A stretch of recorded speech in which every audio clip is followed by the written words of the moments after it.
Actual में इस book का आना एक अपने आप में हमें ड्रीम जैसा लग रहा है।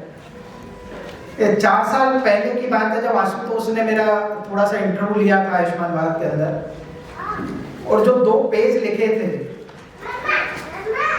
तो मैं हमेशा ये बिलीव करता हूँ कि कोई भी बुक हो या इंटरव्यू हो वो पर्सन स्पेसिफिक ना हो। आशुतोष को भी मैंने यही बोला था कि आप भले बुक लिखो लेकिन वो डॉक्टर मीना स्पेसिफिक नहीं होनी चाहिए।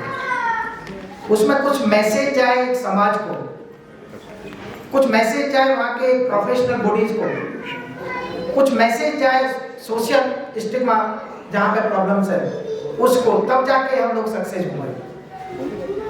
तो जिस तरीके से हम लोगों की पहले एक धारणा थी कि भाई इसमें किस तरीके से लिखा जाए, लेकिन इन्होंने बोला कि हम लोग इंटरव्यू लेंगे, तो इंटरव्यू चला, और इंटरव्यू भी इतना चला, मेरी लाइफ का शायद लॉन्गेस्ट इंटरव्यू होगा 3 घंटे का, कि वो 3 घंटे उन्होंने इंटरव्यू कंटिन्यू लिया। लेकिन उसमें जो एक उभर के सामने आया, मैं हमेशा उसको ये चाहता था कि आज मेरे से अच्छा बहुत लोग काम कर रहे हैं, ऐसा नहीं है कि मैंने बहुत बड़ा काम कर दिया, लेकिन जब मैं देख रहा हूँ कि जो अच्छे काम कर रहे हैं वो कहीं ना कहीं छुपे हुए हैं। आज भी जब हम इंडिया की कल्चर की बात करें तो उसमें एक नेगेटिविटी का जो भाव है वो शायद कहीं ना कहीं पॉजिटिविटी से चेंज करने की जरूरत है। आज बहुत लोग हैं अच्छा काम कर रहे हैं, अगर हम उन सबको आगे बढ़ाएं तो मैं समझता हूँ कि बहुत कुछ आगे हो सकता है। और उसी तरीके से इस किताब को लाया गया।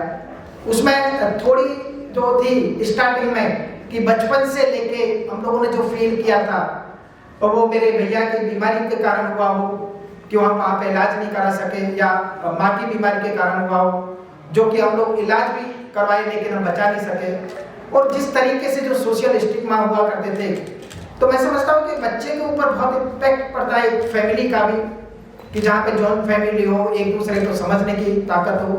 सेम चीज एक परिवार का, एक समाज का, एक स्पेशली उसमें ये भी रखा गया है कि हमें टीचर्स स्टूडेंट के रिलेशनशिप का भी वो रखा गया है। और जब स्पेशली हम लोग काम करते हैं फील्ड में, क्योंकि जब प्राइमरी हेल्थ सेंटर्स के ऊपर काम करते हैं तो हमें बहुत कुछ जानने को मिलता है।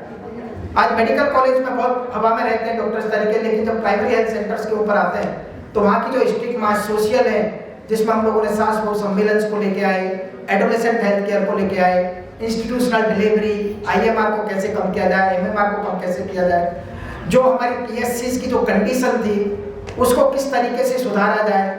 और मैं हमेशा बोलता हूँ कि prevention is better than cure. तो उन्हीं सब चीज़ों को लेके जब 2000 में हम लोगों ने बात की कि इसके लिए प्रॉपर चेकलिस्ट हो, तो उस तरीके से हम लोग धीरे धीरे आगे बढ़ते गए।